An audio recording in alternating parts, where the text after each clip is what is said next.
Hi, everyone. Hey guys, welcome to our Champs design overview. Today we're going to go discuss some information about what our product is, what we're trying to do, our scope, the design, and the requirements we need to make this a reality. So I am joined here by myself, Ethan Wan. We got Artie Abaya, Michael Rist, Parv Kampf, and Jaden Wan. Also in this call right here. Can you guys say hi? What's up, guys? What's good? Hey, unmute yourself, Jaden. Yeah, I'm here. Unmute yourself, Jaden. No, he's unmuted. wow, I just unmuted. Awesome. Okay, guys. So let's go over the requirements and prerequisites for our product to be a success. So our team has decided to use this type of LCD screen. It's called TFT screen. And essentially, the reason we chose this display is because it can handle extreme temperatures. And by extreme temperatures, I mean it can handle minus 30 degrees Celsius weather all the way up to 80-degree weather, which is actually insane. Now, this LCD screen does not have the greatest contrast ever, does not look the greatest of all time. However, our screen, we believe that's functionality over, aesthetics is something that our product should be first and foremost centering. The second prerequisite that we are using, we are deciding to use a dynamic microphone.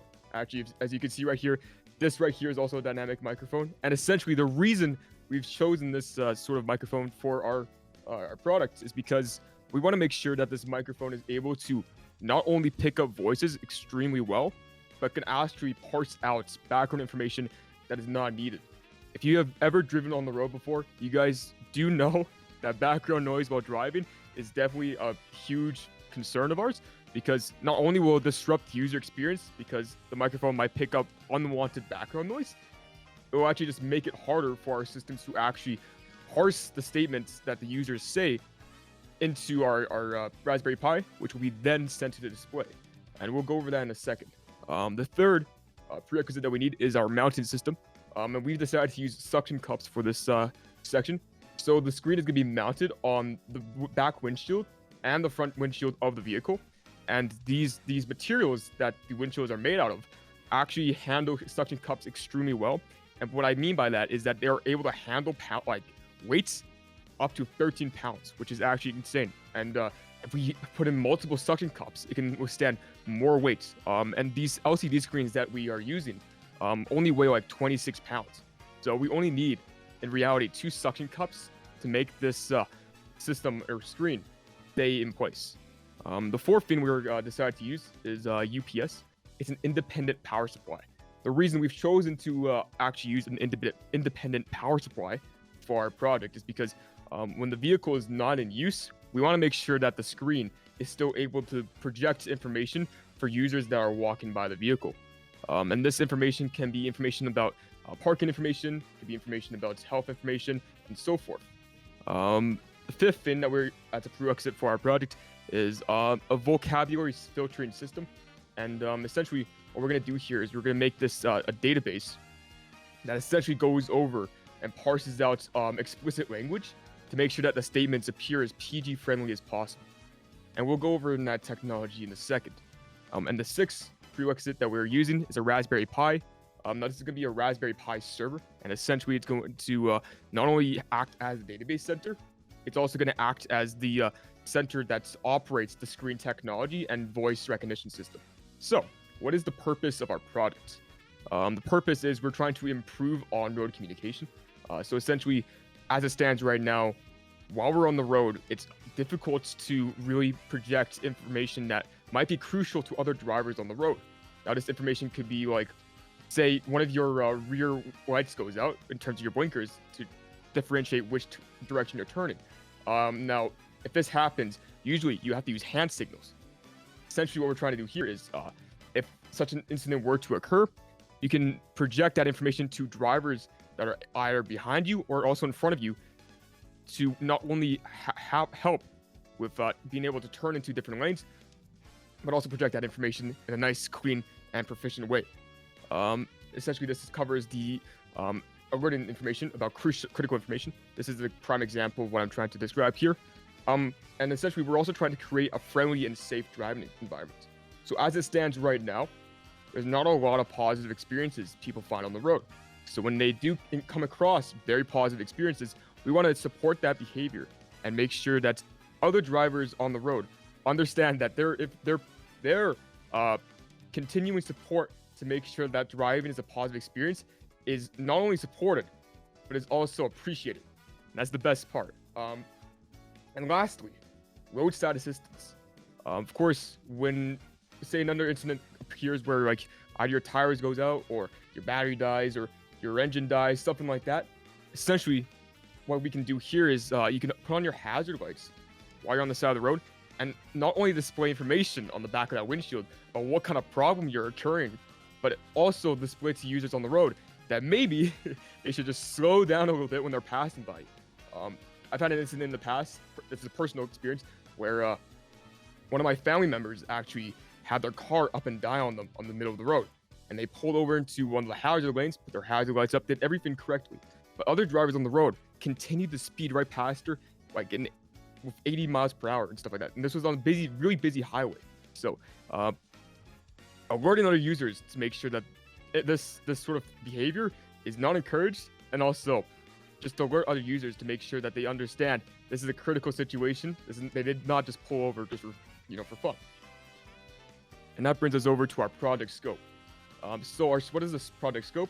A project scope describes what we as an organization can do at the moment and what we cannot do at the moment. So our project scope, our current objective, is to essentially brainstorm what type of message the display can present, such as positive gestures and emergency messages, etc. That is definitely in our scope.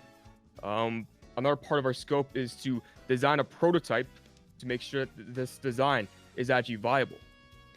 And we described that in the previous class, the minimum viable product. Essentially, that is also what is in our scope as well.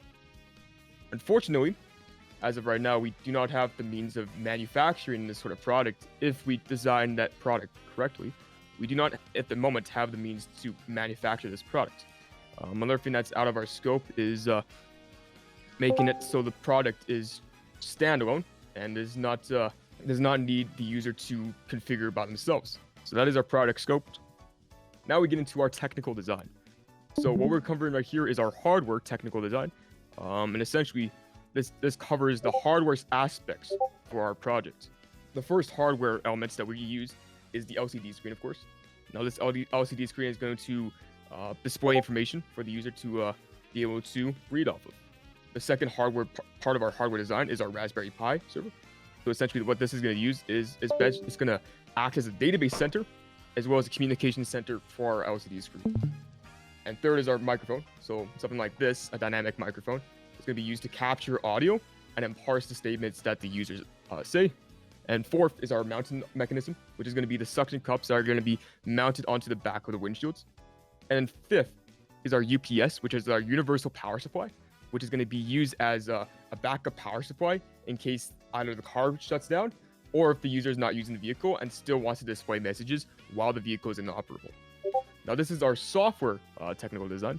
So this covers all the software design that needs to be used through software means, that's not hardware means, to make sure our product is viable. So the first part of our software design is our Raspberry Pi programming. So this is going to be the programming aspect of our Raspberry Pi server. And essentially, this is going to be used to parse out those statements as well as act as the database center. Third is our screen display and hardware communication. So this is going to be the communication between our screen, our Raspberry Pi, as well as the voice interface that the user speaks into. So these are all part of our software design. Now here's an illustration and brief demonstration or description of like our choices for some of the design aspects. As you can see here, the first step in our product is the user talks into the microphone. So the user is going to say a statement like, be careful, the snow ahead of you is very, very deep, something like that. Essentially, that statement is going to be sent over to the database center or server for filtering. So the database server is going to read the statement that the user just said. It's going to parse it. It's going to parse out any explicit messaging that's within that statement. And then essentially, it's going to send that newly made statement to the Raspberry Pi. That's going to receive the message and get ready for the output. And it's going to output it to the LCD screen. Why did we choose a TFT display? I think I said this earlier. Essentially, it's very, very temperature resistant. It can withstand temperatures minus 30 degrees Celsius all the way up to 80 degrees Celsius, which is actually insane. Calgary weather, it has the lowest that it's ever been, or that I've seen, is like around minus 37 degrees Celsius, which is really, really cold. So when in cases like that, we might have to opt for making sure that our screen is nice and more temperature insulated than just having it straight out on the windshield, just to mitigate any issues like that. But degrees up to 80 degrees Celsius, I have never seen in my life. And if it does, that's pretty much Armageddon. So we do not have to worry about the hot temperatures, but the cold temperatures, we do have to create a contingency plan for that. Now, second is a dynamic microphone that we're going to be using for this project. And this project is going to use a dynamic microphone because it parses out background noises. Like, I don't think that mic picked it up right there. But so it parses out background noises, which will make it so that the user is able to say a statement, and that statement is nice and clear and concise, rather than just being a blurry mess with a condenser microphone, for instance. Of course, now these condenser microphones can be configured using an equalizer software to make it so that the words can be parsed out. But at the moment, we're trying to alleviate those concerns and having to use an external software, such as an EQ software, by just using a dynamic microphone, which just picks up statements. Pretty self-explanatory. Now, the suction cups is going to be the main mounting mechanism for our project as well. They're going to hold up to 13 pounds each. LCD screen weighs about 26 pounds. So, like, we only need, like, 2 suction cups. Of course, we might put some more for extra security. And yeah. So that's going to be our main mounting mechanism because it sticks to the windshields very well. Of course, now we have the UPS, which is our independent power support, which is going to be used for when the vehicle is inoperable. And this is the one big thing I want to talk about. It's the localized database center. So essentially, we're going to have a Raspberry Pi act as the server, the database server, as well as the statement server. And essentially, it's going to be a lot of Raspberry Pi servers are very small nowadays. They can actually be very, very compact. So essentially, the plan is to have a Raspberry Pi server in the back of the vehicle at all times in a nice and like clear or safe area that does not take that much room. Cars' back trunks are probably the most prime place to place it. It'll be like a very nice place to put that server because there's a lot of room for that server and it doesn't take that much space. So the user, if they still use that trunk for like groceries or anything like that, etc., it won't take up that much space for them to have to like get another vehicle to use it. Now this database server is going to be handling messages transferred, and it's also going to be Raspberry Pi based, as I mentioned earlier. Okay, so now we're going to design constraints. So these are just the constraints that we as an organization have at the moment with our design. Now the first design constraint is the exterior mount may not be stable while the screen is in motion. So the vehicle, of course, when you're driving, that vehicle is going to be moving, of course, which is like the prime thing that a vehicle does. However, if those suction cups are not stable or cannot stay on the windshield in a nice and safe manner or stable manner, of course, we risk that the screen will fall off or the suction cups will lose their integrity and then the screen will fall. And that's a big no-no. We're going to experimental out these suction cups to make sure that the screen is able to stay on the windshield no matter how much G-forces are placed on it. Our next design constraint is the type of screen. Our screen, I think I mentioned earlier, is a TFT screen, and it might be hard to read in different weather conditions or speed. If you look at Calgary weather right now, a bunch of windshields have been covered up in ice and snow, and essentially, this could block out some messages. Now, of course, here's another thing that mitigates this. Users are not going to be driving on the road with snow and ice on their windshields, of course. So they're going to be clearing out those windshields. But this is talking while the vehicle is in motion. If it still gets cluttered by like rain or snow or ice, etc., what contingency plan do we have in motion to block out that kind of stuff? Our third design constraint is the delay/variation with voice input to text output.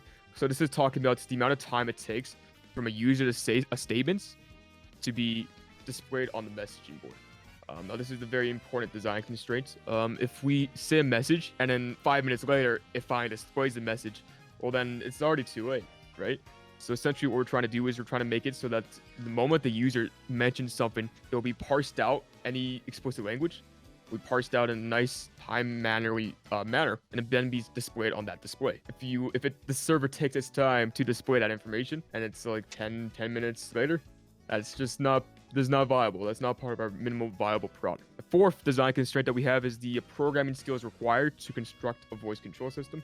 So at the moment, we are CS students, and we're still learning how to program these sort of interfaces and making a voice recognition system that will be able to read what the user says and then display it on a messaging board might still be out of our scope at the moment. However, we are still learning, we are eager, and potentially with that eagerness, we'll be able to learn how to actually go about configuring something like that. And the last design constraint that we have is our budget constraints. So this is mainly talking about how much it's going to cost us as consumers to actually prototype this sort of device. We're talking about the amount of cost it takes to buy the display, buy the UPS, buy the suction cups, buy the Raspberry Pi server and components, stuff like that. That budget constraint could really add up. So we are trying to, that is definitely part of our design constraint, and we are budgeting for that sort of aspects. And that is the end of our presentation. Thank you for listening to this presentation. If you have any concerns or questions, feel free to ask our group. We'll be happy to help. Come on, unmute the mic.